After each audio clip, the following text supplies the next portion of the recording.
O poder da nossa mente. Prentice Mulford.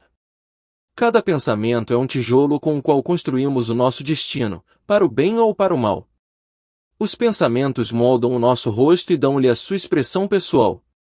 Os nossos pensamentos determinam o comportamento, a presença e a forma de todo o nosso corpo. As leis da beleza perfeita e da saúde perfeita são idênticas, ambas dependem inteiramente do estado de espírito, ou seja, da coerência dos principais pensamentos que transmitimos aos outros e que os outros nos transmitem. Hoje, o enorme poder dos pensamentos não só é desperdiçado, como é piorado. Por ignorância e hábitos ao longo dos anos, descarregamos as nossas baterias na direção errada. Acumulamos incessantemente cobiça, inveja, escárnio e outras vilezas, e depois descarregamos, passando toda a substância real dos pensamentos por péssimos transformadores nas outras pessoas, talvez prejudicando-as, mas sempre prejudicando-nos a nós próprios. Os pensamentos dos outros podem penetrar no nosso ser, tal como os gases nocivos podem penetrar nas nossas casas. Repete sem cessar estas palavras: não quero ser escravizado por ninguém, ou encontrarás a maneira de te libertar. Dependendo do tecido de que são feitos os nossos devaneios, notaremos o nosso destino de ouro ou de explosivos. Quanto mais profundos forem os devaneios, quanto mais perfeitas forem a introspecção e a abstração, melhor poderá atuar a nossa força mental num raio de ação de milhares de quilômetros. Tudo aquilo que chamamos forças ocultas, como a telepatia, é gerado desta forma. Qualquer forma de pensamento pode materializar-se instantaneamente se for feita com intensidade. Todas as pessoas têm potencialmente essas forças à sua disposição. Todos os dias estilizamos uma fase do nosso ser, colocamos numa outra personagem imaginária o papel principal que desempenhamos. O mais frequente papel desempenhado dará ao nosso corpo a máscara desse papel, a sua aparência dominante. Aquele que passa a maior parte da sua vida queixando-se por hábito faz os dias de mau humor e de lamentação. Porque no laboratório invisível do seu espírito se elaboram agentes maléficos do pensamento. Uma vez passado a ação, isto é, uma vez pensado, gera uma lei inevitável que atrairá para si os próprios pensamentos que o rodeiam. Entregar-se a um estado de espírito irritado e impotente significa abrir as portas aos pensamentos de todos os irritados e impotentes da cidade. Isto é carregar o seu grande imã espiritual com correntes nocivas e destrutivas e ligar a sua bateria mental a todas as correntes do mesmo gênero. Quem pensa em roubar e assassinar entra em contato espiritual com todos os ladrões e assassinos do mundo inteiro. Todos acabamos por nos ver como estamos habituados a ver a nós mesmos, e não devemos permitir que os outros nos moldem de acordo com os seus pensamentos, ou seja, da forma que lhes é mais confortável. Daí o ideal da boa criança ou da esposa exemplar. Só se saberá o que é verdadeiramente o feminino quando as mulheres começarem a ser elas próprias. Quando isso acontecer, o mundo será subitamente 2 vezes mais rico psiquicamente do que atualmente, onde o homem, perseguindo exclusivamente o seu próprio ideal de masculinidade, decretou um ideal forjado de feminilidade. As pessoas que são sempre cautelosas, que preveem e pesam tudo, caem sempre na armadilha, porque contar sempre com as dificuldades é um hábito tão arraigado que parece impossível de exterminar. O que quer que penses atrai o mesmo do invisível. Medita interiormente sobre qualquer tipo de crime e atrairás para ti realidades criminosas do lado oculto da vida. São essas forças invisíveis que criam as condições materiais para o crime, abrindo caminho para ele neste lado da existência. Se no seu jornal preferido todas as manhãs lê avidamente as notícias sobre assassinatos, roubos, escândalos e tragédias que ocorrem em Terra-Mariá, está a atrair algo invisível do mesmo tipo. Sintoniza-se com acontecimentos espirituais de ordem inferior que passam por si e atuam sobre si de tal forma que fica mais exposto a eles, mesmo fisicamente, ou seja, aumenta as hipóteses de ser tocado por algo vindo dessa região de choques, especialmente se durante anos o faz enquanto come o pequeno almoço. Talvez não seja assim tão antiquado, como pensa, esperto ou bárbaro branco, que os esotéricos do Oriente prefiram saudar. Tudo é realidade, a fluir no invisível, E aquele que no espírito se mede nessas correntes do mais baixo, do mais medonho e do mais mesquinho, e nem que seja como ouvinte interessado que se limita a escutar com alguma morbidez ditilante, e que erradamente se julga um monge do campo de batalha, acaba por ser arrastado por elas. Mas o circuito já se fechou, deixando entrar a corrente que transportam mal e o crime. Quem gosta de ler notícias sobre roubos, assaltos e furtos corre um risco maior de atrair mais do mesmo para si, para sua casa. Essa pessoa e o ladrão acabam atraídos um pelo outro, porque ambos nadam no mesmo rio de pensamentos. Mas nenhum poder é tão irresistível como aquele de cuja existência não temos consciência, porque não estamos em condições de lhe resistir àquele que durante 10 segundos imagina algo abominável e terrível. Algo que faria outra pessoa desesperar de corpo e alma já põe em movimento uma força que em parte cairá sobre si próprio. Aquele que por 10 segundos imagina algo agradável e amoroso, algo que trazeria alegria a outra pessoa sem ferrão ou sombra já põe em movimento uma força que também cairá parcialmente sobre ele. Quanto mais tempo os sentidos estiverem orientados para um objeto, para o bem ou para o mal, mais a sua realidade invisível é reforçada. No final, ele será forçado, sempre alimentado por uma nova substância de pensamentos, a amadurecer como agente de alegria ou como agente de dor no mundo visível, o que não é senão o nível mais tenso do mundo invisível. Dirigir o espírito para um objetivo com vontade, sem hesitação, e criar uma atmosfera desejável e alegre por tempo indeterminado, é algo que não está muito na moda neste momento, em que as pessoas pensam em receber o salário na qualidade da cerveja. Talvez numa excursão. As mulheres sempre atentas à nova revista de moda, à costureira, ao jogo de bridge ou à viagem que vão fazer no verão. Sempre à frente com o falte de milks ou à espreita com um tom difuso de erotismo, ou nunca suficientemente fortes para enfrentar a vida, e apenas para entreter com inúmeras manhãs e tardes cujas gargantas poderiam e deveriam ser espremidas lentamente uma após a outra. O estado de espírito em que nos encontramos é muitas vezes uma força capaz de orquestrar acontecimentos a nosso favor ou contra nós. Por exemplo, há seres que nascem com a alma, mas sem ímpeto, sem objetivo, ou o caminho, que não são capazes de cuidar de si próprios ou de preservar o que herdaram, são exemplos acadêmicos de uma forma de pensar que gera fracassos. Outros, pelo contrário, nascidos na pobreza, são capazes de acumular bem-estar desde o início, dirigindo todo o seu pensamento e vontade para um objetivo e são bem-sucedidos, se é que ganhar dinheiro em si mesmo pode ser considerado um sucesso. A promoção de qualquer empresa começa com a fantasia. Aqueles que partindo de uma posição humilde se tornam proprietários de 12 empresas ferroviárias estão sempre espiritualmente à frente da sua localização, ou seja, assim que alcançam uma posição, já anseiam pela próxima. Quem passa anos a fio como trapeiro, obviamente nunca se viu na outra situação, ou seja, nunca ultrapassou psiquicamente a fronteira do trapeiro. Pode invejar os outros que se encontram numa situação melhor do que a sua, desejando ter muitas das coisas que eles possuem, mas nunca diz à sua própria alma: quero libertar-me deste ofício e vou conseguir. Vou acender algo mais puro e mais elevado do que apanhar trapos. Mas a simples inveja não ajuda a progredir. Esse homem permanecerá um trapeiro durante toda a sua vida. Aquele que se contentam em ver as coisas mais belas deste mundo como inatingíveis, que se senta no primeiro degrau da escada, queixando-se de todos os que estão acima dele, provavelmente permanecerá sempre nesse nível.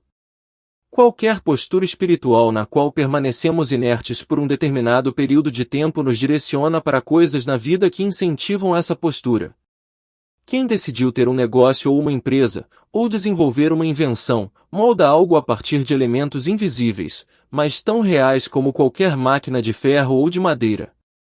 Por sua vez, essa empresa ou esse projeto atrairá outras forças favoráveis à sua realização, forças que se materializarão no mundo visível.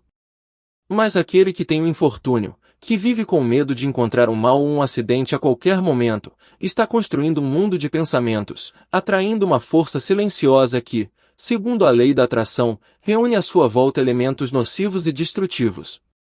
Tanto o sucesso quanto o fracasso têm origem na mesma lei, que pode beneficiar tanto aquele que tenta salvar uma pessoa que se afoga quanto aquele que a esfaqueia. Cada vez que pensamos, fabricamos algo a partir de ingredientes invisíveis que contêm forças que nos podem beneficiar ou prejudicar, consoante os pensamentos que transmitimos anteriormente. A pedra angular de todo o esforço bem-sucedido nesta e em qualquer outra existência é nunca pensar que algo é impossível. Nunca refutar a priori uma ideia, por mais louca ou rebuscada que possa parecer. Espere primeiro que os seus instintos se reúnam, porque eles nem sempre estão presentes quando precisa deles.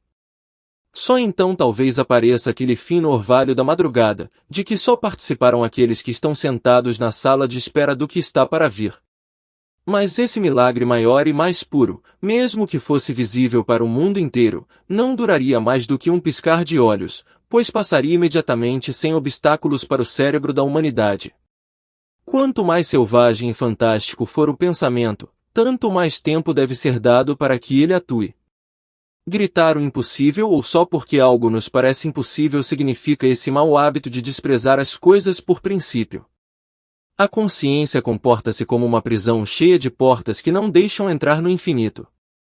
De tanto dentro como fora dessa prisão, resta apenas um ser humano insignificante. O poder do estado de espírito.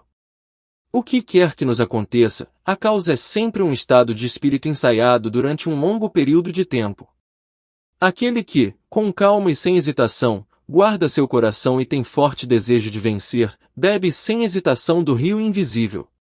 Tantas forças auxiliares para o seu esquema espiritual quanto o embrião óbvio do sangue da mãe, de acordo com o plano estabelecido e absorvendo inconscientemente, sem errar, todos os elementos de que necessitará para cada etapa do seu desenvolvimento.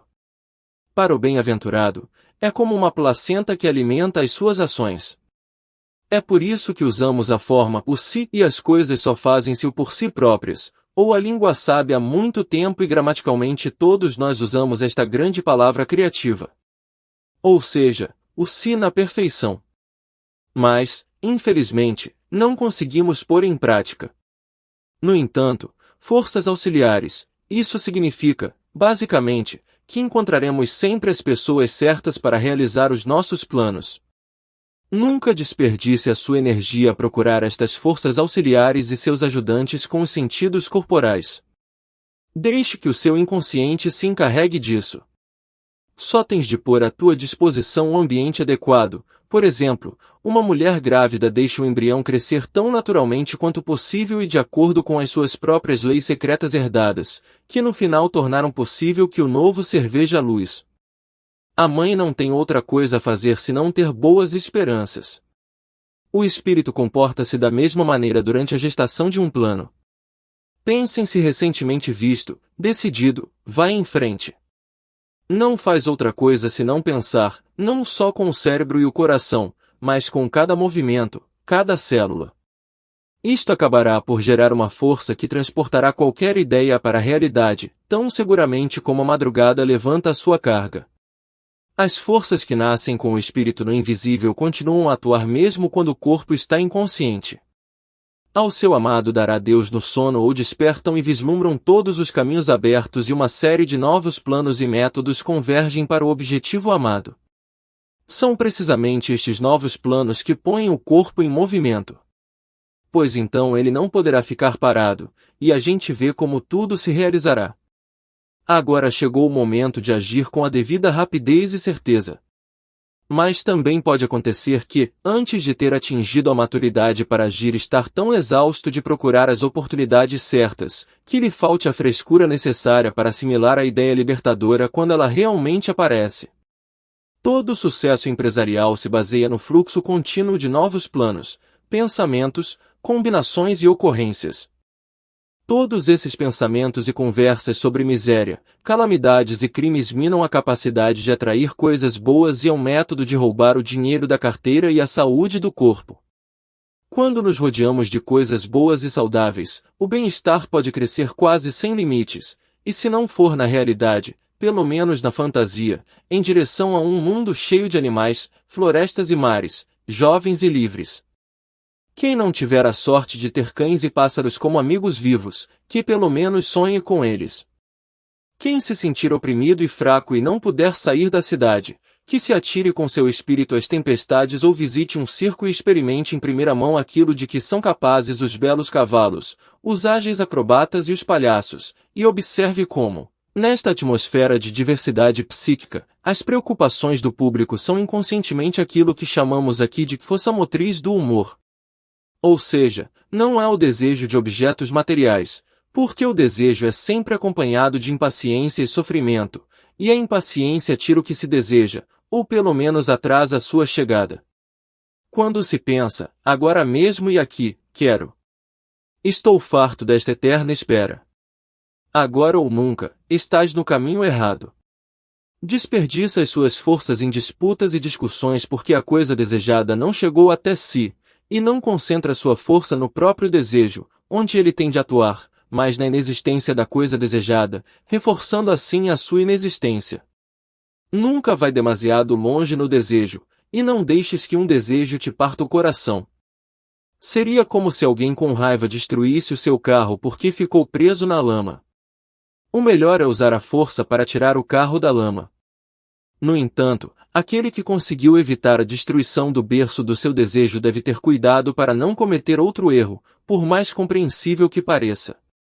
Vencer na situação desejada de forma superficial, como se já tivesse alcançado o objetivo desejado, como se fosse uma imagem e até uma imagem idealizada. Imaginemos uma pessoa que quer ter uma casa muito bonita e especial para viver nela com um ente querido. Não lhe servirá de nada imaginar a sua vida nessa casa como se fosse um filme. Estado de espírito ele não deve vê-la de fora, como se estivesse a olhar para um espelho, mas tende a estar dentro e dentro do eu desejado, caso contrário, será apenas o seu próprio espectador. Expresso em palavras a verdadeira ou força interior do espírito. Seria algo como que o meu eu puro e alegre seja complementado por todas estas coisas também. Preciso de ter uma tal casa à minha volta, um tal ente querido que a minha que tenha decidido que tudo isso será para o meu bem.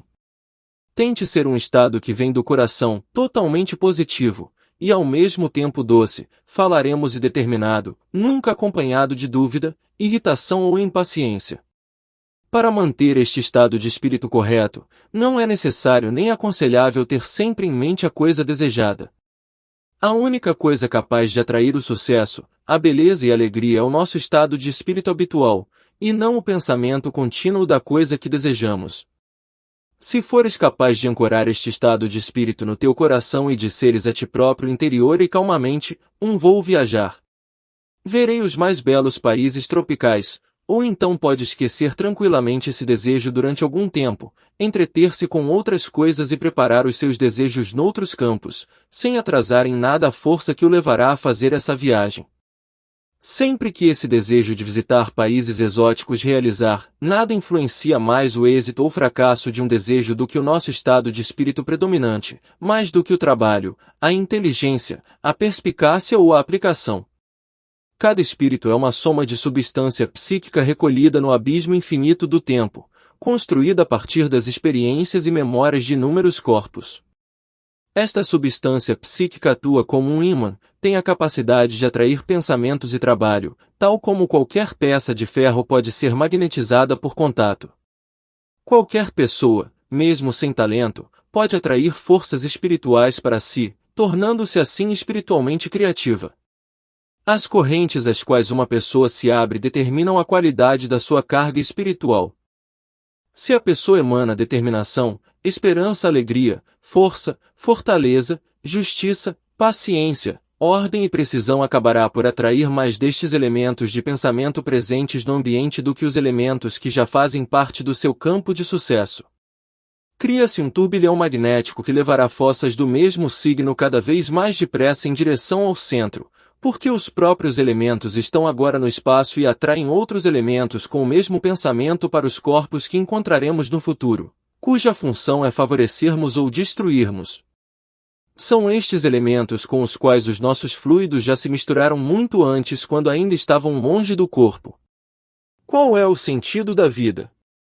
Ninguém pode avaliar o sentido da sua própria vida, que é determinada por um destino universal superior, uma lei que nos domina e nos guia para uma capacidade de felicidade sempre crescente e limitada. Todos os dias e todas as horas caminhamos para a felicidade com órgãos cada vez mais sensíveis, mais sábios e mais claros. Por muito que o contrário pareça, as dores que sofremos provêm do crescimento do próprio espírito, que nos pressiona a cada dia mais contra as causas da nossa miséria, de modo que imediatamente percebemos e aceitamos essa dor como prova de que estamos no caminho errado e que devemos sair dele, custe o que custar. Para aquele que leva isso a sério, para aquele que do fundo do seu ser procura o caminho certo, algo sempre aparecerá para guiá-lo, porque uma das leis mais sutis e profundas postula que de nenhuma súplica genuína pode ficar sem resposta. Todo desejo e toda oração intensa e verdadeira devem dar o fruto desejado. As pessoas que parecem perseguidas pelos erros podem ser as mais bondosas e as melhores, mas são pessoas que falam a si mesmas com dureza e não se apercebem para onde o destino quer levá-las. Como um cavalo que treme sobre a vara, não consegue saltar um obstáculo onde há sofrimento, há erro, onde há dor há sempre algo de errado. A dor é a bússola que nos guia para as ilhas dos bem-aventurados. No pequeno círculo dos sábios, alguns vivem tão harmoniosamente com o infinito que a linha do seu e seus respectivos destinos já não reconhece o sofrimento dos caminhos sinuosos. Mas estes poucos sábios conscientemente conservam um pequeno defeito, um ponto fraco na sua psique.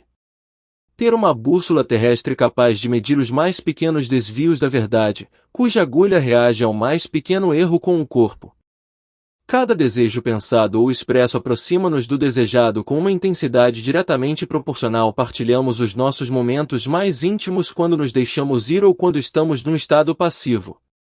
Quem partilha esses momentos com uma pessoa, seja homem ou mulher, que não esteja à sua altura, perderá muita força espiritual nas coisas que empreender, porque essa pessoa, bem inferior, desviará a sua linha de ação ou, no mínimo, influenciará.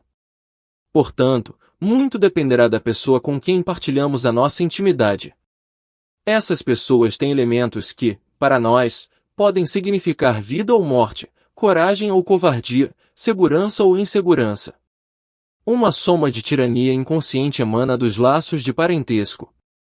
Muitas vezes, os filhos adultos atribuem anteriormente aos seus pais e às suas mães na vida que não estão dispostos a ocupar a essência deste pensamento. Nunca expresso abertamente. Poderia ser formulada da seguinte forma: a nossa mãe é demasiado velha para usar cores, seria ridículo. A nossa mãe viúva ou voltar a casar, ou é lógico que a nossa mãe não quer participar nas nossas festas. A mãe não quer participar nas nossas festas, é melhor que fique em casa a cuidar dos filhos. Ou vista na altura de um pai se retirar da empresa quando se trata de resultados. Nenhuma força mental é tão poderosa para o bem ou para o mal do que essa corrente de pensamentos homogeneizados que, emanando simultaneamente de várias pessoas, se concentra até produzir os efeitos desejados numa determinada pessoa, consciente ou inconscientemente. A força da atitude produz um resultado. Se as mesmas opiniões de 3 ou 4 pessoas forem dirigidas ao ser que lhes deu novos corpos, a quem chamam mãe, a força dessas opiniões será suficientemente poderosa para colocar a mãe exatamente no lugar mais confortável para as crianças. Assim, todo esse processo de pensamento convencional poderia ser expresso da seguinte forma: a mãe está a envelhecer e é natural que se retire gradualmente da vida ativa e fique em casa, para que possa divertir-se com outros familiares reformados e afirmar-se como superior em caso de doença ou durante os eventos familiares. Perdem os seus privilégios como indivíduos e comportam-se exatamente como seus filhos inconscientemente querem que ela se comporte. As mães que dizem: "E não me importa o que me possa acontecer, desde que os meus filhos cresçam saudáveis, terei cumprido a minha missão." No entanto, uma mãe deve ter em mente o que será dela, porque se o seu crescimento em sabedoria e cultura for limitado, o crescimento dos seus filhos também será. Uma boa mãe dará sempre o seu melhor para que os filhos a admirem tanto quanto a amam. Mas admiração e respeito estão reservados às mulheres que defendem o seu lugar na vida com coragem, força e liberdade, e que crescem incansavelmente para objetivos sempre novos. Nenhuma mãe pode esperar demasiado amor e respeito de filhos adultos que se escondem num canto da cozinha, tornando-se uma simbiose entre enfermeira e ama, ensinando a sua família a ser usada como animal de carga para todas as calamidades domésticas, reais ou imaginárias. Precisamente por estas razões, muitas mães são menosprezadas pelos seus filhos adultos ou simplesmente postas de lado. As mães que se rebaixam a este ponto, porque pensam erradamente que estão a fazer um favor aos seus filhos, acabam muitas vezes por pagar amargamente por esse erro. Quem se deixa de estar pelos outros, quem abandona as suas próprias inclinações e objetivos, quem vive para satisfazer os desejos dos outros perde gradualmente o direito de tomar as suas próprias decisões. Acumula à sua volta tantos pensamentos alheios que acaba por se tornar parte deles, um instrumento que obedece silenciosamente à vontade muda a luz que o rodeia. Torna-se um fóssil, um servo indefeso que perde gradualmente a capacidade física e espiritual de empreender qualquer coisa, um avô senil, um velho inútil sentado em frente ao fogão que é mais tolerado do que amado. Em muitos casos, isso deve-se aos pensamentos que os filhos adultos têm sobre os seus pais demasiado abnegados. É o poder mudo dos espíritos que, num ambiente fechado, atuam sobre os pais e as mães, acabando por os abater. Grande parte da deterioração e fraqueza atribuídas à velhice tem sua origem na influência negativa de um grupo de espíritos que continuamente tentam superar e dominar uns aos outros, consciente ou inconscientemente. Pouco importa, um homem pode conduzir o seu grande empreendimento e alegria, mas os seus filhos homens interferem cada vez mais no empreendimento. Uma força juvenil silenciosa está a conspirar contra a antiga, criando uma força que dificilmente pode ser contrariada por um único indivíduo. É uma pressão intensa contínua e permanente numa determinada direção. Seus efeitos são ainda mais eficazes quando o pai não tem consciência da pressão exercida sobre ele, quando não tem consciência da existência desta espécie de força oculta. A única coisa que ele nota é que começa a sentir-se alcançado, a velha energia, e o homem atribui o fato à velhice que o assola. Passar 10 minutos a discutir com o próprio destino ou a invejar a felicidade dos outros gera em nós uma soma de forças destinadas. Cada pensamento de inveja ou de ódio volta para nós como um bumerangue. Os sentimentos desagradáveis em relação às pessoas que nadam na riqueza são uma perda de tempo que não só nos traz infelicidade como também destrói a felicidade que poderia ter caído no nosso colo. A maior parte dos doentes prepara espiritualmente o seu leito de enfermidade, trabalhando árdua e penosamente durante anos para consegui-lo. Quem espera pelo infortúnio está a clamar por ele e certamente terá. Os maus hábitos acumulados durante a vida devem ser cortados pela raiz, a fraqueza gerada pela baixa autoestima. Uma pessoa com baixa autoestima não é tão apreciada pelos outros como uma pessoa que se respeita a si própria. Sem autoestima, ninguém estará disposto a ajudá-lo a melhorar a sua posição. Não haverá um feixe de pensamentos para o acolher. Muitas pessoas que se examinam a si próprias chegam à conclusão de que as posições na vida que nunca aceitariam. 9 em cada 10 mulheres que lavam a louça nunca pensariam em ver-se como gerentes da cadeia de hotéis da qual são agora as mais humildes colaboradoras. No entanto, por vezes uma pessoa numa situação precária semelhante consegue ascender a uma posição muito mais elevada. E por que se atreveu a pensar nisso? Foi essa força motriz invisível que a levou a atingir esse objetivo. Se perseverarmos, o destino levar-nos-á sempre para onde queremos estar espiritualmente, e mesmo que não cheguemos diretamente ao objetivo, pelo menos aproximamo-nos dele, alcançando uma posição que é melhor do que ficar na sarjeta sem objetivos e ambições. Se pensarmos que algo que oferecemos aos outros tem pouco valor, então estamos a mostrar uma força que faz com que os outros pensem que não tem valor. Se quiser vender diamantes na rua e a sua aparência e comportamento fizerem com que os outros duvidem da autenticidade dos seus diamantes, 99% dos potenciais compradores pensarão, devido à sugestão dos seus pensamentos, que está a tentar vender esses pedaços de vidro polido, e o único comprador que reconheceu que os diamantes são genuínos tentará enganá-lo, apoiando assim as suas próprias dúvidas.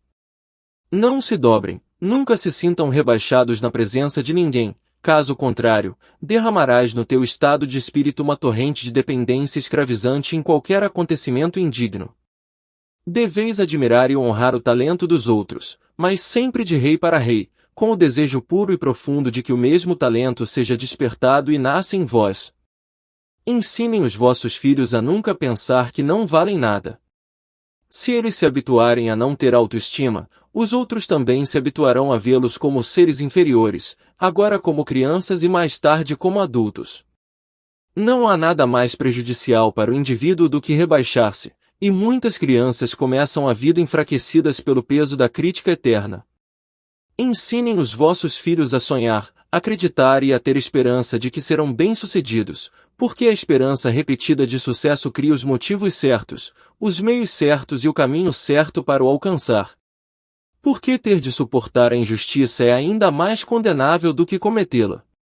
Hoje, todos nós continuamos a acreditar em muitas mentiras. O erro não se manifesta assim, continuamos a viver de acordo com os nossos erros subconscientes, e o sofrimento emana desses erros subconscientes. Quando descobrimos erros ocultos em nós próprios, em vez de ficarmos deprimidos, devemos alegrar-nos com isso, tal como o marinheiro se alegra quando descobre a fuga que poderia ter afundado o seu navio. Uma vez reconhecidos os nossos erros, somos subjugados à autoconfissão. Se conseguirmos vencer o nosso orgulho insensato, responsável pela nossa falta de vontade de procurar a fuga, teremos dado um grande passo no caminho para a felicidade eterna. Combinar repetidamente sobre os nossos próprios erros é prejudicial para o psiquismo e para a nossa saúde. O verdadeiro alimento do espírito são os pensamentos sempre renovados, as nossas interpretações sempre mutáveis e sempre crescentes de tudo que se passa dentro de nós e à nossa volta. Aprender a ver as coisas com novos olhos todos os dias, a sobrevoar diariamente os planos, as opiniões e os objetivos que tínhamos estabelecido para o dia que está a terminar. É esse o estado de espírito através do qual o espírito se torna capaz de receber o pão nosso de cada dia, o que renova o nosso corpo. O nosso medo estragado favorito, a humanidade inteira não para de ter medo da dor, da morte, de perder o dinheiro ou o amor, e de tudo mais. Além disso, cada um de nós tem o seu medo preferido que estraga até a saciedade. Isso estende-se às coisas mais triviais. As ruas estão cheias de pessoas que, se não têm mais nada a temer, têm pelo menos medo de perder o próximo autocar ou elétrico. Quanto mais sensível é o ser humano, mais sofre com as correntes que o rodeiam, até que aprende, pedindo força no silêncio, a construir à sua volta um muro de pensamentos positivos, sobre o qual se apoiam os mundos dos outros. Cada ser humano tem o seu medo preferido, uma doença da qual nunca sofreu, mas que sempre espera, ou qualquer outra coisa cuja perda afetaria de forma especial. Basta uma pequena coisa ou uma palavra casual para que o seu medo preferido apareça imediatamente na sua consciência, que, após tantos anos de treino, é exposta à tempestade devastadora. Esta corrente vibra virtuosamente precisamente no acorde da nossa natureza que faz for as nossas fraquezas favoritas. Então, o corpo também sofre. Há uma miríade de sintomas diferentes: fraqueza, falta de apetite, cansaço dos membros, incapacidade de nos concentrarmos nas nossas tarefas profissionais, e assim por diante. A capacidade de receber pensamentos pode facilmente tornar-se uma fonte de fraqueza ou uma fonte de força. São precisamente os espíritos sensíveis e muito desenvolvidos que tendem a ter um corpo frágil, porque absorvem inconscientemente muitas ondas nocivas sem terem noção da sua existência. As relações pessoais com pessoas inadequadas são uma das principais fontes. O organismo feminino mais fino está ainda mais exposto às sombras e aos raios mentais que envolvem o homem. Absorvido pelos seus próprios assuntos, consegue por vezes apoderar-se de uma certa energia positiva que lhe permite repelir as correntes do medo. Mulheres, pelo contrário, sofrem 1000 vezes mais dentro de casa do que os seus maridos imaginam. E estes nunca deixam de se interrogar como é que as suas mulheres sofrem dessas doenças eternas, das ideias fixas e do nervosismo. Quando estamos irritados, diminuímos a nossa força de atração, ou para o bem também a diminuímos quando nos sentimos deprimidos, dependentes, nervosos ou confusos. Então, a força atua na direção oposta, para o lado mau. Cobiçar os bens de outrem, por exemplo, encher o cérebro de maquinações sobre a forma de exceder a uma herança, alimentar preocupações, ou mesmo ódio em relação àqueles que podem estar em melhor posição para receber uma herança, olhar avidamente para quaisquer bens de outros, por exemplo, lisonjear os ricos na esperança de obter lucros. Tudo isto encoraja estados mentais que impedem a criação dessa grande força de atração. Eles conduzem a uma torrente de pensamentos mesquinhos, estreitos. Outra grande perda é deixar-se arrastar por preconceitos maliciosos contra os outros, mesmo que seja apenas participando interiormente. Quando se conversa com pessoas abaixo do seu próprio nível, perde-se poder. E mesmo que a sua supremacia ou tenha algumas pequenas vitórias, também perde poder quando destrói o caráter e os problemas dos outros, por mais espirituoso e brincalhão que seja. Porque geras limites forças mentais que te impedem de tomar uma posição muito mais forte em relação à humanidade e assim conseguir uma emancipação que sai de ti e que te permite o acesso direto ao melhor dos outros em contato direto núcleo a núcleo, deixando tudo o resto abaixo e atrás de ti. Ignorar tanto quanto possível os pensamentos da humanidade, falar o menos possível sobre ela e com ela. Mantenham na distância com o escudo de boa vontade. Combatam todas as sombras de ódio, indignação e desprezo que, para a humanidade de hoje, poderiam servir como um intermediário sombrio, como mensageira de toda essa inveja, dessa maldade. Fanática e concentrada contra o homem mais fino, cuja simples presença ela já percebe de longe. Se esse homem mais fino lança uma linha de ódio, está perdido. Só uma parede ativa de benevolência pode proteger suficientemente a sua alma. Se, no entanto, o encontro foi inevitável, seja positivo desde o início. Isso é, lance as correntes em vez de absorver e negue interiormente o acesso a tudo que vem desse meio. Se fizerdes vossas as suas preocupações insensatas, a vossa força de atração será inversa, pois absorvereis os seus defeitos, misturareis a vossa confiança com seu ceticismo, mutilando a voz a firmeza com as suas visitações. O ser humano que ainda sabe quando mente permanece relativamente autêntico e fresco. Nele, a mentira está encapsulada no conhecimento. A maioria das pessoas está tão infectada pela mentira que já não consegue fazer essa distinção. A natureza da mentira não é apenas a palavra falsa pronunciada constantemente, mas o engano, incluindo o auto-engano. Uma mentira que de boa fé integramos no nosso interior bloqueia, como qualquer outra mentira, os elementos construtivos da verdade. Muitas mentiras que mal se aguentam podem muitas vezes ser salvas com o sangue fresco de uma verdade, tal como as raças de coelhos que, de tanto incesto, estariam condenadas a desaparecer, são misturadas com a raça pura para evitar que se extingam.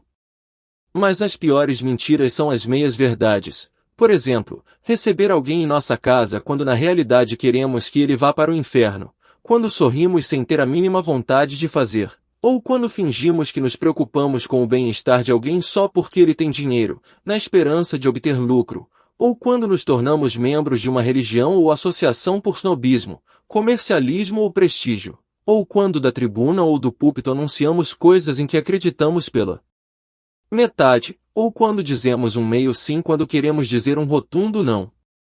Tudo isso, essas escassas amostras retiradas do frasco das mentiras cotidianas, que de resto não merecem maior atenção, geram mal que atinge até o corpo. É como o álcool, não é o excesso esporádico, mas as pequenas e contínuas doses de veneno que ingeridas inconscientemente todos os dias prejudicam o organismo sem que o intoxicado perceba.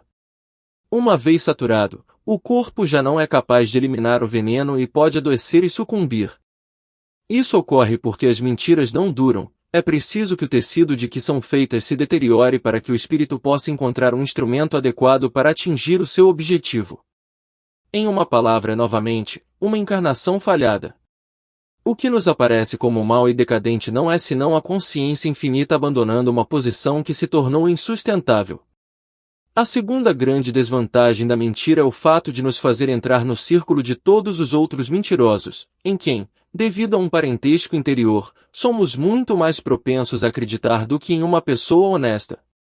O empresário ao estudo de um determinado setor é muitas vezes enganado por um empresário igualmente ao estudo de outro setor, porque não gosta de pessoas verdadeiras e íntegras. Há um antagonismo silencioso, sem que seja necessário proferir uma palavra. As mentiras que nós próprios fornecemos diariamente ao cosmos, sob a forma de palavras, sopro, presença e vida, não são nada comparadas com as mentiras em que inconscientemente acreditamos. Deixar atuar com a melhor fé do mundo sobre nós e sobre os que nos rodeiam é uma praga psíquica. Os cabelos brancos, as rugas, qualquer sinal de colapso das células do corpo são a materialização de erros desta natureza.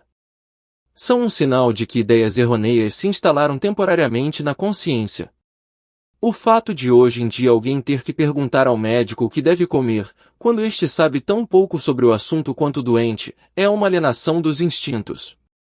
Na natureza, isso só ocorre em algumas formigas predadoras degeneradas que, incapazes de encontrar alimento para si próprias, são obrigadas a deixar-se alimentar por formigas escravas. O médico sabe, no máximo, alguma coisa sobre as doenças, mas nada sobre a saúde. Isso acontece porque a saúde é um bem raro. Ao longo da sua vida, o médico não tem qualquer contato com pessoas normais e saudáveis. Daí as estatísticas assustadoras sobre a quantidade de proteínas de que necessitamos diariamente. Que experimentou num grande número de estudantes alemães com enormes barrigas de cerveja, motores miseráveis que precisavam de 3 vezes mais combustível. Devido a esta dose de proteínas determinada a partir de amostras inetas durante mais de 30 anos, foram administrados venenos proteicos em toda a Europa a pessoas completamente normais, especialmente crianças, espalhando assim a apendicite aguda e outras doenças do metabolismo. Aquele que reconhece uma doença já está meio curado. Quando somos invadidos por um estado de espírito negativo, é importante estarmos conscientes de que uma corrente negativa externa está passando por nós, que estamos em contato com muitos outros espíritos sombrios e lúgubres que enviam seus estados de espírito repulsivos aos outros, aumentando os níveis insuportáveis. O que temos a fazer é orar, orar, orar, pedir a força necessária para sair dessa corrente de pensamentos negativos. Devemos eliminar o mais rapidamente possível da nossa consciência tudo que é desagradável, incompleto, as propriedades negativas dos outros e todas as coisas feias e desagradáveis que nos rodeiam. Caso contrário, ficaremos com as imagens desses pensamentos que acabarão por se materializar na sua correlação específica. Quem imagina uma pessoa sempre no momento em que ela comete um erro característico provavelmente acabará por cometer o mesmo erro. No final, tudo deve ser exteriorizado, como manda a linguagem. Que cada um adquira o hábito de transformar todos os seus pensamentos em palavras, pois assim eles se tornam mais físicos e podem ser eliminados por meios físicos. A palavra é o veículo que transporta o que é digno de habitar na alma. Quem transforma a noite em dia perde os compromissos mais importantes do subconsciente, a tranquilidade. Em todo o reino da natureza, os períodos de atividade são seguidos de períodos de absoluta tranquilidade. A circulação das plantas repousa durante o inverno, e os animais limitam-se a comer e a dormir até a terra descansa, à espera de novas sementes. Se de tempos a tempos o ser humano fosse capaz de se entregar a esta perfeita passividade, aquele que é capaz de absorver mais do poder oculto do sol resplandeceria num renascimento espiritual e corporal. Nele despertariam sentidos e forças cuja existência ainda hoje muitos negam veementemente. Graças à sua vida tranquila e interiorizada, os orientais, os povos do Oriente, alcançaram até certo ponto mais poder sobre esses seus novos sentidos do que nós. É certo que não possuem a força e o domínio do conquistador, a Índia está submetida à Inglaterra. Mas acabam por conquistar a cultura ocidental, tão exteriorizada. Já estamos prostrados aos pés da Índia, aprendendo a nossa primeira lição, o alfabeto dessas leis e forças que os nossos sábios desconhecem. Que forças são essas? De onde vêm? Como se desenvolveram do poder dos espíritos silenciosos, harmoniosamente orientados para um objetivo durante milhares de anos? Mas nós alimentamos a superstição de que somos incapazes de fazer qualquer coisa sem pressa, nervosismo e fadiga. A natureza precisa de repouso para empreender a obra de regeneração. Esta lei que atua nas formas de vida mais primitivas é igualmente válida para as formas superiores. Na vida de qualquer pessoa, há períodos durante os quais todas as suas forças e órgãos apresentam um certo cansaço, sinal de que estamos a passar por um processo de transformação. A natureza coloca-nos em doca seca. Se seguíssemos estas leis, em algumas semanas ou meses, sairíamos desses períodos regenerados de corpo e alma, porque a natureza não nos pede nada, senão que fiquemos calados enquanto ela efetua o seu trabalho de regeneração. Das pessoas que estão ao meio da vida, dizemos que atingiram ou mesmo ultrapassaram a sua vitalidade e força máximas, e que, depois disso, por razões naturais, irão murchar como folhas, de acordo com a lei espiritual. Esta fé inabalável no envelhecimento tornar-mo-nos necessariamente velhos. Esta mudança no auge da vida significa apenas que o nosso corpo quer regenerar-se, renascer. Esta recriação exige uma tranquilidade absoluta, porque o nosso corpo é igualmente espiritualizado e está a trabalhar para realizar esta mudança. Durante este período, não devemos esforçar-nos demasiado, como na primeira infância. Mas, regra geral, negamos à natureza este descanso, obrigando nosso organismo exausto a fazer esforços para os quais não está preparado. Durante este período, enquanto a natureza tenta dar-nos alunos de novo para nos tornar mais fortes, nós não lhe permitimos a nós próprios. Na maioria dos casos, o ser humano não consegue dar a si próprio a tranquilidade de que necessita. Tende a andar de um lado para o outro, trabalhar ano após ano para assegurar a sua existência. Isso não altera em nada o resultado. Cristo e Moisés e todos os videntes e magos estavam em tranquilidade, ou acumulando força psíquica que, uma vez concentrada num doente, lhe dava nova vida. Na história de Marta e Maria, esta última escolheu a melhor parte, porque, longe dos afazeres domésticos, acumulava tranquilamente forças que, em poucos segundos, se bem dirigidas, conseguiam mais do que Marta com as suas dificuldades diárias. Marta o trabalhava até morrer, enquanto Maria se regenerava. A cultura da tranquilidade aumenta com a presença de espírito. A presença de espírito não é outra coisa senão a capacidade de mobilizar todos os conhecimentos, a capacidade de ação, a firmeza e o tato de que dispomos em cada momento. O seu valor reside na presença simultânea de todas estas propriedades, que nos espíritos calmos estão concentradas e não dispersas na casa de 1000 coisas diferentes ao mesmo tempo. Quem conseguir conservar a sua força e repousar o seu espírito terá nervos de aço. Ele emanará um fluido capaz de tomar facilmente o cavalo mais selvagem. A coragem é uma nuvem magnética intransponível. As suas possibilidades são ilimitadas. Podemos tornar o nosso corpo capaz de resistir a qualquer influência material. Podemos tornar cada órgão do nosso corpo 10 vezes mais resistente do que é atualmente. Onde há um pouco de pressa, há sempre um pouco de medo. Quem corre para apanhar o comboio fala porque tem medo de ficar para trás, e esse medo aumenta ainda mais a possibilidade de ser apanhado. Quem se apressa a chegar a uma reunião ou a um compromisso fala porque tem medo das consequências negativas do atraso. É surpreendente a quantidade de energia que gastamos através de um treino inconsciente. Estas pequenas psicoses podem inundar o espírito de uma pessoa a tal ponto que ela acaba por temer perder algo a qualquer hora e em qualquer lugar, mesmo quando não há qualquer risco. Fazer, por exemplo, correr amargamente atrás de um elétrico como se fosse insubstituível, quando, no pior dos casos, 3 minutos depois vem outro. O medo de ter de esperar 3 minutos torna-se uma montanha, como uma almofada num sonho febril, e uma possibilidade aterradora. Simplesmente por hábito, este estado de espírito catastrófico acompanhará a pessoa durante as refeições, os passeios, as atividades do dia a dia, tornando cada vez mais difícil manter a cabeça fria.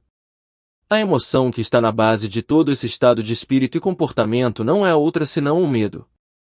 O medo não é mais do que a incapacidade de controlar o aparecimento dos pensamentos. O nosso eu é impotente, e os pensamentos fluem como se fosse um geyser de lama, manchando a nossa vida cotidiana e cobrindo-a com uma crosta cinzenta. Esse treino totalmente inconsciente leva o nosso espírito a um estado tão crônico que reage com pânico a qualquer acontecimento trivial, incubando desilusões onde elas não existem. Quem cultiva o medo de qualquer espécie constrói para si um beco sem saída, onde nos momentos decisivos do destino, só o medo poderá circular. Nunca te deixes levar pelo desejo de ganhar dinheiro, acumular riqueza à custa da saúde. É como cortar os pés para comprar um par de botas. Tudo o que prendemos pode ser feito sem pressa, sem fadiga.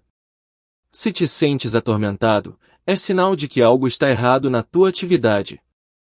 Quando o espírito e o corpo trabalham de forma harmoniosa e lúdica, gera-se a maior força. Esta força devidamente treinada durante 2 horas é capaz de realizar mais do que 10 horas de esforço. Ocorreria nestes momentos tranquilos, os pais devem ser dispensados de todas as exigências dos seus filhos adultos. O mesmo se passa com as aves e outros animais da floresta. Só as mães humanas nunca estão ao abrigo das exigências das suas crias até chegarem à sepultura, exaustas e espremidas.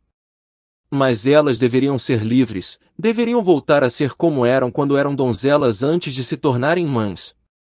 A maternidade é uma fase indispensável e muito importante da existência humana para o amadurecimento de certas capacidades e reconhecimentos. Não devemos estagnar toda a nossa vida numa única experiência. A ajuda da corrente da simpatia, uma relação correta entre as pessoas, é o meio mais poderoso para a felicidade, a saúde e o sucesso. Neste contexto, por uma relação, entendemos algo que vai muito para além da proximidade física. A proximidade de uma pessoa depende da intensidade com que tratamos psiquicamente, a distância física do seu corpo não tem qualquer relevância. O que são as relações sociais se não permanentes sobre as mesmas palavras, gestos e pensamentos, ano após ano? São mortos que devem ser deixados enterrar os seus próprios mortos. A vida autêntica é um estado com infinitas facetas, uma abertura de correntes espirituais nas quais espíritos do mesmo nível trocam as suas forças e ideias. São estas as fontes que acendem. Ao ser eterno, a simpatia é o fator mais importante de todo o destino. A mania de baratear corre paralela aos medos e infortúnios e nunca alcança a corrente dos espíritos empreendedores e das forças vitoriosas. Os indivíduos que vivem nessas correntes nunca se encontram. Quem quiser aproximar-se dos vitoriosos da vida deve mudar a direção da sua espiritualidade, só assim conseguirá seguir o seu caminho. As pessoas que se reúnem para despejar suas maldições e invejas sobre os outros, tudo o que é prejudicial cairá sobre elas com 10 vezes mais força, pois atrairão os mesmos pensamentos que exalam de dentro de si. Os pensamentos mais frequentemente realizados são também os mais intensamente materializados no organismo.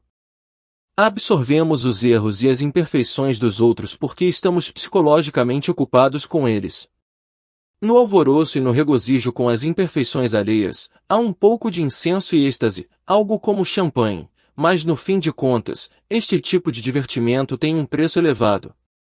A simpatia é o ponto forte, a escuta ativa atua como um tônico, e a benevolência de uma só pessoa, sem vestígios de inveja e descarga, é uma corrente irresistível, cujo valor não pode ser calculado em dólares. Sentimos da mesma forma desejar mal a outra é um elemento. A pessoa que percebe silenciosamente esse desejo contra si se torna uma forte muralha invisível que lhe devolve tudo sem sequer uma palavra ou um olhar. Só uma corrente contínua de bondade da sua parte pode desviar este efeito sem consequências. É também por isso que é tão perigoso fazer inimigos. Por mais justo e lógico que o motivo possa parecer, cada reunião turbulenta, cada briga de família, cada aparição entre pessoas e mundo invisível com substância destrutiva. E se qualquer coisinha insignificante consegue irritar-te, coloca-te lá, onde essa substância destrutiva, fazendo com que qualquer pequena explosão do teu mau humor desperte todo o galinheiro, do qual te será mais difícil sair do que foi para te despertar. A única ajuda possível é deixar de pensar nisso, ou seja, mudares imediatamente a tua direção espiritual, permitindo-te quando muito um breve olhar satisfeito por cima do ombro para o monte de raiva alheia que estava prestes a atacar-te e que agora foi lavado, molhado pela chuva, graças à tua pequena concessão privada a correntes espirituais envenenadas, tal como a vapores metálicos envenenados ou arsênico tóxico. Quem permanece uma só hora em estado passivo numa sala cheia de pessoas invejosas, odiosas, cínicas ou escravizadas, absorve delas um elemento de pensamentos envenenados, cheios de doença e força destrutiva, um elemento infinitamente mais perigoso do que um agente químico tóxico, porque seus efeitos são misteriosos e muitas vezes manifestam-se dias depois, sendo erradamente atribuídos a outras causas. Provavelmente nunca houve tanto ódio como hoje. No ódio não se limita a castas e estados, e não se odeia apenas na vertical, mas também na diagonal. Os povos odeiam seu padrão e, ir pelo meio, circulam como pequenas varizes no corpo da humanidade. Os inúmeros ódios privados de coração para coração é preciso ser especialmente passivo durante as refeições. Quem come alimentos, ou seja, matéria para a preservação do seu corpo, deve fazê-lo num estado de espírito calmo, equilibrado e alegre. Comer e queixar-se ou discutir é como fazer negócios, significa estar ativo. O fato de essas queixas ou discussões serem feitas em voz alta ou apenas em pensamento não tem qualquer importância. Também é prejudicial quando na mesma mesa se senta uma pessoa que alimenta este estado de espírito negativo, contra o qual nós temos que nos defender interiormente, mas mais suportá-lo exteriormente, o que requer uma boa dose de energia. Em si mesmo, ser positivo é importante, no entanto, só se deve partilhar a mesa com pessoas que vivem na mais pura simpatia. Quando todas as pessoas que partilham um espaço se unem para transmitir o mesmo pensamento, todo o espaço se enche e se carrega com este hóspede altamente espiritual. Se esse pensamento for de força e de ajuda, algo prevalecerá no espaço que, como um fluido, será transmitido à pessoa seguinte que entrar nesse espaço, injetando força e ajuda. Se centenas ou milhares de pessoas vierem a este sanatório ou santuário com o mesmo espírito, cada uma delas deixará a sua grande força e ajuda. Com o tempo, este espaço tornar-se-á um poderoso acumulador de espiritualidade, desde que não seja utilizado para outros fins e que se impeça o acesso a outros pensamentos baixos, mundanos ou egoístas. A força acumulada nesse espaço ajudará a curar aqueles cujos corpos estão doentes e que vieram até ele com fé. O espaço fortalecerá os fracos de vontade, endireitará os deprimidos, como se um feixe de raios invisíveis. No entanto, ninguém deve permanecer nesse lugar mais do que alguns minutos, para que o cansaço ou os pensamentos baixos não se acumulem aí. Todos nós temos uma necessidade vital de um companheiro com quem possamos ser naturais. Precisamos de pelo menos uma pessoa com quem possamos viver os nossos rumores e sentimentos, perante a qual possamos tirar a máscara e não tenhamos de estar sempre em guarda. Precisamos de momentos em que não tenhamos de pesar as nossas palavras, de dizer sempre algo inteligente, correto, ou seja, de ter de manter o nosso arco psíquico esticado quando deveria estar solto. Por vezes, precisamos de ter o privilégio e a liberdade de ser triviais, de dizer disparates, sem receio de sermos ridicularizados ou olhados com cara de desaprovação. A arte de esquecer. Em todas as vidas, mesmo nas mais felizes, há milhares de coisas, acontecimentos e cenas que seria preferível esquecer. Mesmo as memórias felizes, porque até a felicidade se torna obsoleta. Também o círculo de amigos deve poder crescer a cada ano, e o dia de amanhã deve ser cada vez mais excitante do que o de ontem. Quem esquece cria espaço para novos pensamentos, consequentemente, para uma nova vida. Quem se fecha hermeticamente na felicidade presente ou passada, mesmo com ela, acabará velho e cinzento. Esquecer não significa apagar o passado, uma vez que somos apenas a soma das nossas experiências. Cada cena, cada cheiro, cada palavra e cada beijo são componentes orgânicos integrados no nosso eu, ou, ainda que de forma difusa, subterrânea e invisível, mas sempre prontos, por uma série de misteriosas leis associativas, a reaparecer à nossa porta. No entanto, é aconselhável não deixar passar por essa porta certos conjuntos de memórias egoístas e maníacas. Uma experiência correta é aquela que esquecemos. Quem quiser avançar vitoriosamente em linha reta rumo à perfeição não deve esquecer-se de equilibrar previamente a carga transportada pelo seu veículo. As pessoas que costumam recriar no espírito antigas batalhas contra seus adversários estão em grave erro. Este jogo hipnotiza numa vida fictícia já decaída, sacrificando-se por um triunfo imaginário no passado e por um triunfo real no futuro. Aquele que pratica vingança age em nome do passado, ou seja, com uma energia desviada em 180 graus. Ninguém que se alimente de pensamentos ultrapassados, os excrementos dos seus egos ultrapassados, pode manter o seu corpo fresco e belo. Os novos influxos, os jovens futuros, ficarão presos nas células pegajosas da alma. A carne, os ossos, a medula e o sangue tornar-se-ão uma casca rígida, um espírito morto. O peso desta crosta sempre crescente conduz a um estado de fraqueza e de lamentação. Só aquele que for capaz de se libertar da sua casca gasta, de avançar para o novo a cada novo pensamento, conseguirá rejuvenescer a sua vida. E esses pensamentos também se materializarão no novo corpo que lhes é devido. Poder morrer todos os dias só significa que todos os pensamentos passados já pertencem ao mundo dos mortos. Os espíritos que crescem com saúde, ao fim de cada dia, estão a desfazer-se para sempre de uma parte de si mesmos. Simplesmente viver ao máximo, continuar a utilizar os pensamentos do passado, é prejudicial. A substância psíquica tem de ser expulsa, tal como a epiderme se livra diariamente de inúmeras. Caso contrário, a respiração, a circulação, a nutrição e tudo o resto na pele sofreriam. As pessoas que conseguem aumentar continuamente a renovação dos seus pensamentos não só dia a dia, são capazes de conhecer mundos inteiros. Para elas, a felicidade praticamente não depende do lugar e das circunstâncias em que se encontram. Podem atraí-la mesmo estando na prisão, enquanto aqueles que são prisioneiros das suas velhas ideias apodrecem, mesmo vivendo num palácio. É um caminho para a independência quase total do físico, e a independência é poder. Enquanto estivermos dependentes, seja em que medida for, de outra pessoa, de um alimento, de uma droga ou de um estimulante, continuamos a ser escravos.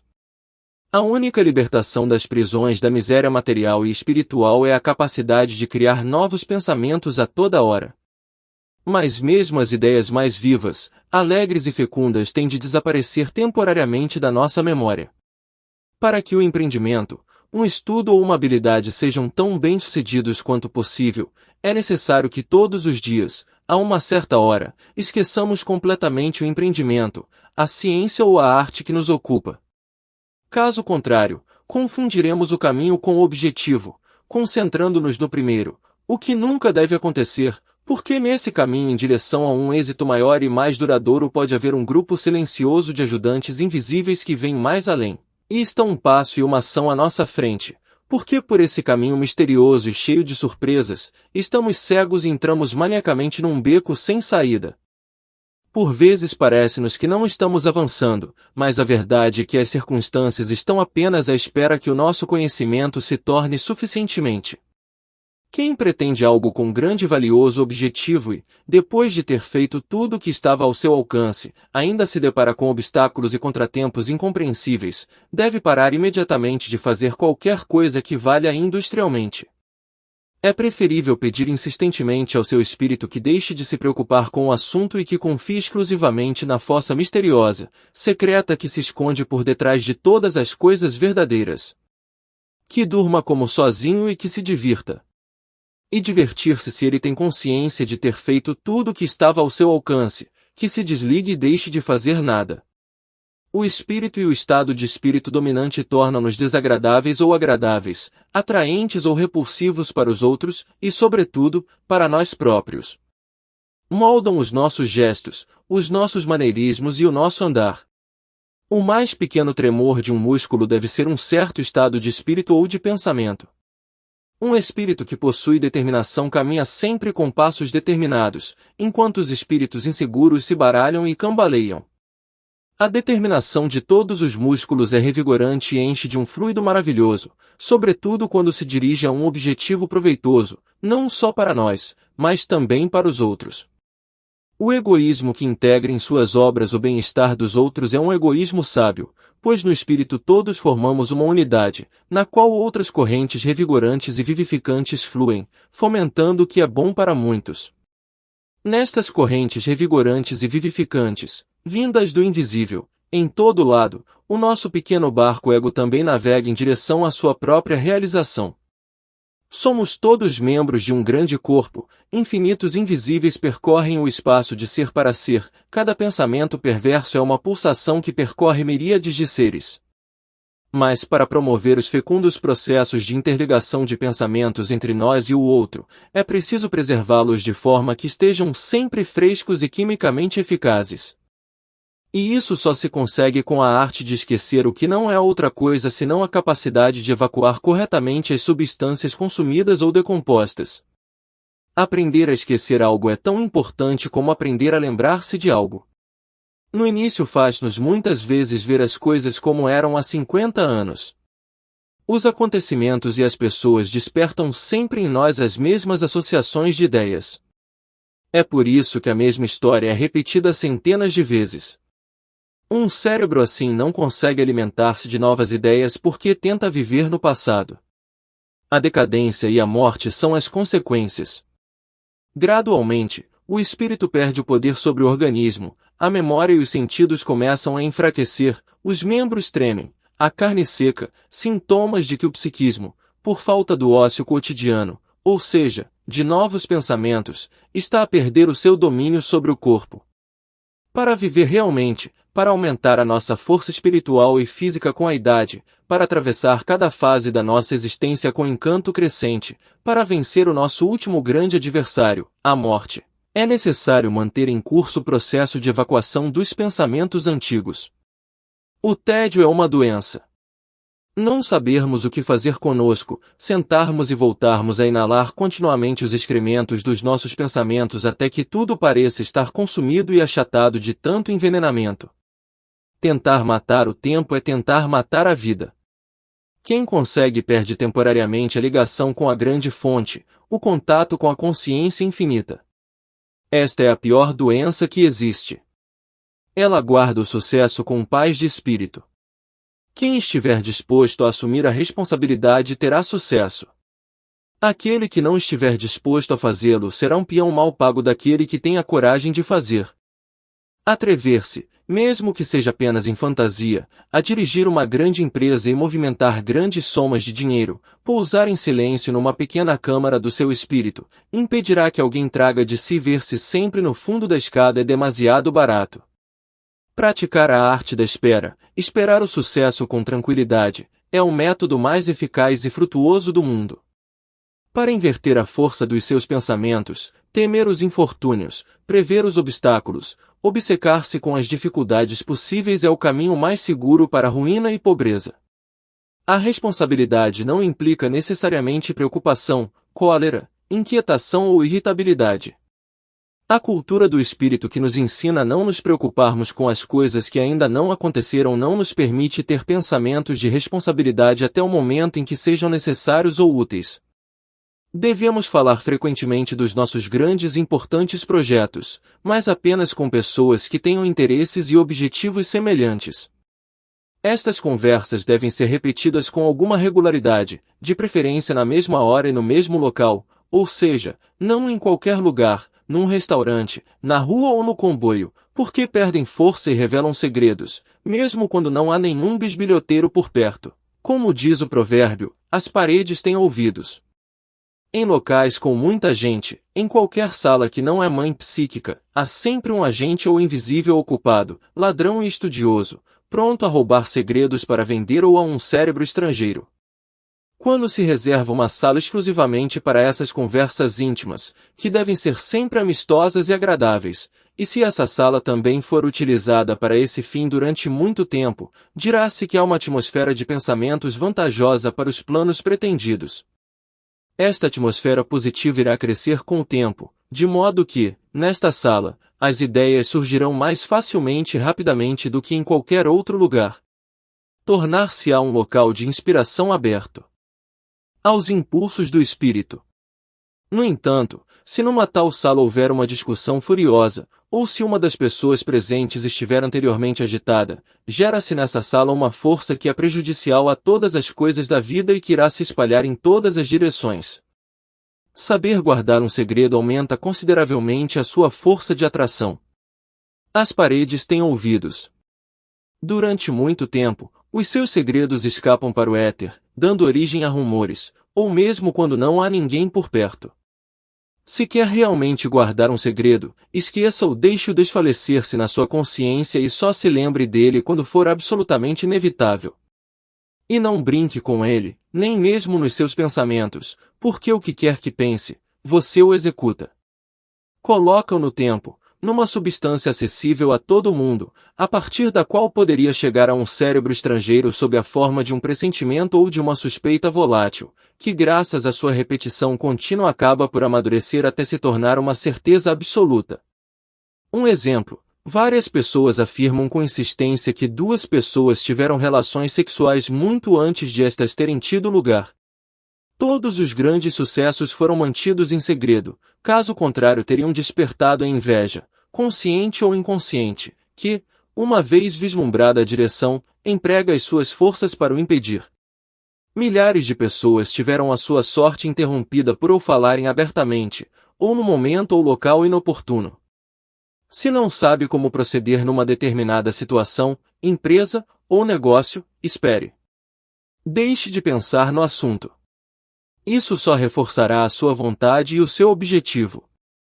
Durante esta espera, não pare, antes, pelo contrário, vá às suas aspirações. Conduza-as mentalmente para a ocorrência, para a oportunidade de que necessita. Anexo, algumas máximas. Dê na medida em que tiver dado. Nunca ensine seu filho a desprezar a si próprio. Ensine seu filho a sonhar e esperar o sucesso. Cuidado ao compartilhar seu tempo de lazer com certas pessoas. O caminho dourado do meio muitas vezes passa pela areia. Familiares que gostam de nós podem trabalhar para nossa ruína. Não espere a doença ou a dor amanhã, espere força. Olhe para as coisas com olhos claros e aprenda a voar diariamente sobre seus planos e crenças. Seja grato ao descobrir algo oculto, pois isso pode salvar você. Muito depende da pessoa com quem compartilhamos nossas horas de lazer. Cada pensamento é um tijolo em nosso destino. Ninguém deve permitir que seus pensamentos sejam moldados pelos outros. Pessoas prudentes que avaliam tudo muitas vezes caem em armadilhas. Para fazer avançar qualquer negócio, comece pela imaginação. Nada é impossível apenas porque parece impossível. Cultivar o hábito da rejeição é desastroso. Grandes planos começam com a imaginação. Importantes devem ser discutidos, mas apenas com pessoas que tenham objetivos e interesses semelhantes. Concentrar-se no objetivo é uma forma muito sábia de egoísmo. A determinação intenciona todos os músculos e enche-os maravilhosos. Conseguirá manter o seu corpo fresco e belo. O medo é apenas outro nome para a incapacidade de controlar o derramamento de novos pensamentos. Só as pessoas que vivem na mais pura simpatia são dignas de compartilhar a mesa. A coragem é como uma nuvem magnética que nada pode atravessar. 60 segundos de devaneio são 60 segundos de paz viva para o corpo e para a alma. Mas eu tive bons momentos e pretendo ter ainda melhores. Os laços de parentesco são uma soma de tiranias inconscientes. As pessoas que viajam muito, que estão sempre a ver novos lugares e pessoas caracterizam-se por um certo grau de vitalidade que as pessoas que vivem no mesmo lugar ano após ano não têm. A vida contemplativa é criativa e não tem medo de te divertires. O céu na terra cria-se adotando a atitude certa em relação às linhas da vida cotidiana. É saudável rodear-se de objetos coloridos, o que agrada aos olhos refresca a mente e o que refresca a mente refresca o corpo. Quando pensares em coisas brilhantes, qualquer pensamento de inveja ou ódio voltará para si como um bumerangue.